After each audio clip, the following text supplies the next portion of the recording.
High, this is নূর। আজ আমরা কথা বলবো আত্মসহানুভূতি বা সেলফ কম্প্যাশন নিয়ে। সেলফ কম্প্যাশন নিজেকে ভালোবাসার এক শক্তিশালী পথ। জীবনে ভালো থাকতে ও মানসিক শান্তি বজায় রাখতে আত্মসহানুভূতি খুবই জরুরি। আমরা অন্যদের প্রতি সহানুভূতি দেখালেও নিজেদের প্রতি সহানুভূতি দেখাতে ভুলে যাই। অথচ আমরা যদি নিজেদের প্রতি সহানুভূতিশীল হই, তবে জীবনের কঠিন সময়গুলো আরও ভালোভাবে মোকাবেলা করে স্ট্রেসমুক্ত জীবনযাপন করতে পারি। সহজ কথায় আত্মসহানুভূতি মানে নিজেকে আপনার সবচেয়ে ভালো বন্ধুর মতো দেখা। বন্ধু ভুল করলে যেমন তাকে সমর্থন দেন, নিজেকেও তেমনি সমর্থন দেওয়া। টেক্সাস বিশ্ববিদ্যালয়ের মনোবিজ্ঞান বিভাগের সহযোগী অধ্যাপক এবং আমেরিকান গবেষক ও মনোবিজ্ঞানী ক্রিস্টিন নেফ আত্মসহানুভূতির 3টি মূল উপাদান চিহ্নিত করেছেন। নাম্বার 1, সেলফ কাইন্ডনেস বা নিজের প্রতি দয়া, অর্থাৎ ব্যর্থতা বা অপূর্ণতার মুহূর্তে নিজের সমালোচনা না করে বরং নিজের প্রতি দয়া ও সমবেদনা দেখানো। নাম্বার 2, কমন হিউম্যানিটি বা সাধারণ মানবতা, অর্থাৎ এটা উপলব্ধি করা বা বোধ হওয়া যে কষ্ট, ব্যর্থতা বা অপূর্ণতা শুধুমাত্র আমার একার নয়, বরং এটি মানব জীবনের একটি স্বাভাবিক অংশ। সব মানুষই কখনো না কখনো এমন অভিজ্ঞতার মধ্য দিয়ে যায়।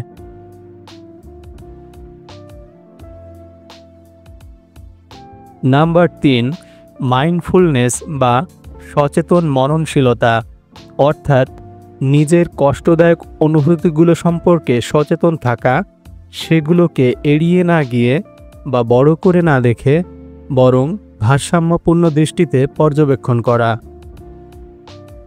অন্যদিকে ইংল্যান্ডের ডার্বি শহরে অবস্থিত ডার্বি বিশ্ববিদ্যালয়ের ক্লিনিক্যাল সাইকোলজির অধ্যাপক পল গিলবার্ট আত্মসহানুভূতিকে বিবর্তনগত দৃষ্টিকোণ থেকে ব্যাখ্যা করেছেন।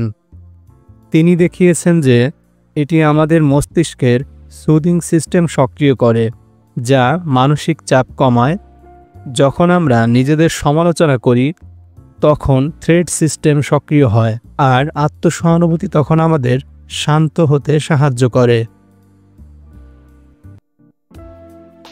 এখন চলুন পল গিলবার্টের গবেষণা থেকে সুদিং সিস্টেম সম্পর্কে বিস্তারিত জানা যাক। সুদিং সিস্টেম হলো মনস্তত্ত্বের একটি গুরুত্বপূর্ণ ধারণা। বিশেষ করে পল গিলবার্টের কম্প্যাশন ফোকাসড থেরাপিতে এর ব্যাখ্যা দেওয়া হয়েছে।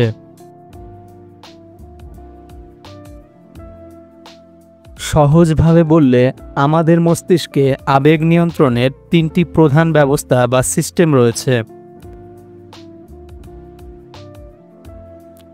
Number 1, threat system. এই সিস্টেমটি বিপদ বা হুমকি শনাক্ত করে এবং আমাদের রক্ষা করার জন্য কাজ করে। এটি সক্রিয় হলে আমাদের মধ্যে ভয়, উদ্বেগ, রাগ, বিরক্তি বা আত্মসমালোচনার মতো নেতিবাচক অনুভূতি জন্মায়। যেমন, যখন কোনো বিপদের সম্মুখীন হই, তখন আমাদের মস্তিষ্ক এই সিস্টেমটি সক্রিয় করে, যাতে আমরা দ্রুত প্রতিক্রিয়া দেখাতে পারি। Number 2, drive system. এই সিস্টেমটি লক্ষ্য অর্জন, আনন্দ উপভোগ এবং উদ্দীপনার সাথে যুক্ত। এটি আমাদের সাফল্য, পুরস্কার এবং এগিয়ে যাওয়ার জন্য অনুপ্রাণিত করে। এটি সক্রিয় হলে আমরা উদ্দীপনা, আনন্দ বা উচ্ছ্বাস অনুভব করি, যেমন পরীক্ষায় ভালো ফলাফল করলে বা কোনো কাজ সফলভাবে শেষ করলে।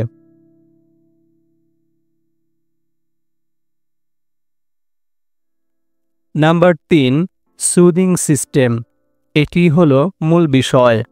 এই সিস্টেমটি আমাদের মধ্যে শান্তি, নিরাপত্তা, উষ্ণতা এবং তৃপ্তির অনুভূতি তৈরি করে।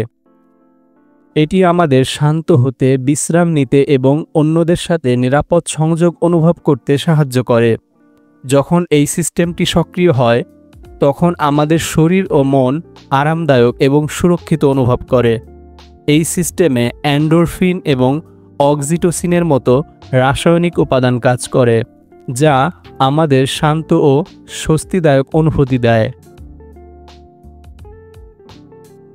আধুনিক জীবনে থ্রেট ও ড্রাইভ সিস্টেম বেশি সক্রিয় থাকে।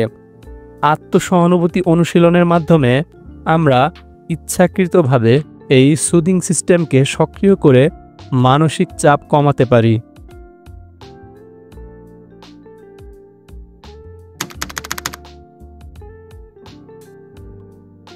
আত্মসহানুভূতি দুর্বলতার লক্ষণ একদমই নয়, বরং আত্মসহানুভূতি মানসিক শক্তির একটি স্পষ্ট লক্ষণ।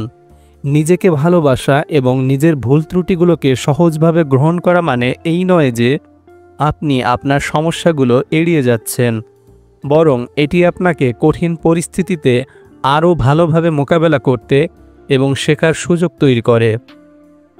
আত্মসমালোচনা যেখানে আপনাকে দুর্বল ও ভীত করে তোলে, আত্মসহানুভূতি সেখানে আপনাকে আরও শক্তিশালী এবং সাহসী করে তোলে।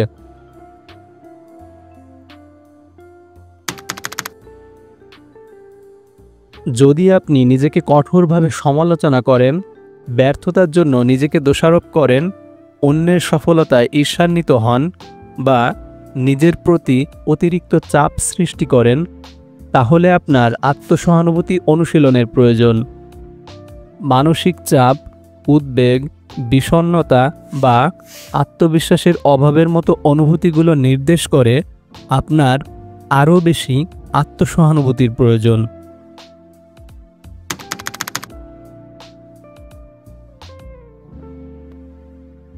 আত্মসহানুভূতি স্বার্থপরতা নয়। আত্মসহানুভূতি এবং স্বার্থপরতা সম্পূর্ণ ভিন্ন দুটি ধারণা। স্বার্থপরতা হলো নিজের চাহিদা ও আকাঙ্ক্ষাকে অন্যের ক্ষতির বিনিময়ে পূরণ করা। অন্যদিকে আত্মসহানুভূতি হলো নিজের প্রতি দয়া, বোঝাপড়া এবং সমর্থন দেখানো, ঠিক যেমনটা আপনি আপনার প্রিয় বন্ধুর প্রতি দেখান। যখন আপনি নিজের প্রতি সদয় হন এবং নিজের যত্ন নেন, তখন আপনি মানসিকভাবে আরও সুস্থ থাকেন এবং অন্যের প্রতি আরও বেশি সহানুভূতিশীল হতে পারেন। এটি আপনাকে অন্যের প্রতি আরও বেশি সংবেদনশীল এবং দয়ালু করে তোলে, যা সামাজিক সম্পর্কের উন্নতি ঘটায়।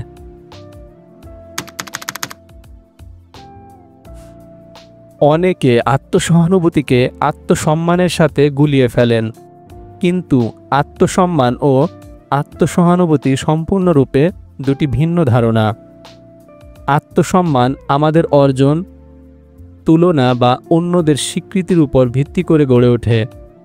আমি ভালো কারণ আমি সফল বা আমি অন্যের চেয়ে ভালো, এমন ধারণার উপর ভিত্তি করে আত্মসম্মান তৈরি হতে পারে।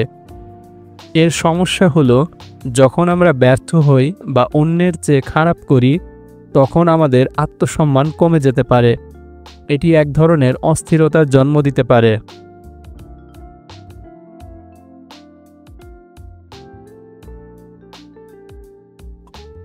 অপরদিকে আত্মসহানুভূতি শর্তহীন। এটি আপনার ব্যর্থতা বা সফলতার উপর নির্ভর করে না। আপনি যেমনই হন না কেন, আপনার প্রতি আপনার দয়া থাকবে। এটাই আত্মসহানুভূতি। এটি আপনাকে কঠিন সময়েও নিজের মূল্য অনুভব করতে সাহায্য করে এবং আপনার ভেতরের স্থিতিস্থাপকতা বাড়ায়। আত্মসহানুভূতি আপনাকে প্রতিযোগিতাপূর্ণ মানসিকতা থেকে দূরে এনে নিজেকে ভালোভাবে গ্রহণ করতে শেখায়। আত্মসহানুভূতি অনুশীলন করলে আপনার জীবনে অসাধারণ পরিবর্তন আসে। যেমন, এটি মানসিক চাপ, উদ্বেগ ও বিষণ্ণতা কমায়, জীবনের চ্যালেঞ্জ মোকাবেলায় সাহায্য করে, অন্যদের সাথে সম্পর্ক উন্নত করে, শারীরিক স্বাস্থ্যের উন্নতি ঘটায়, সৃজনশীলতা ও অনুপ্রেরণা বাড়ায়।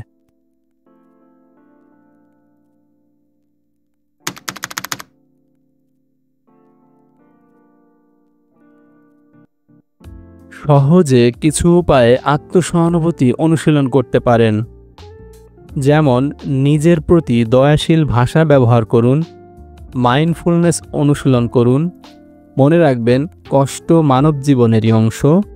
কষ্ট অনুভব করলে কম্প্যাশন ব্রেক নিন নিজেকে জিজ্ঞাসা করুন, আমি কি কষ্ট পাচ্ছি? এটি কি মানব জীবনের অংশ নয়?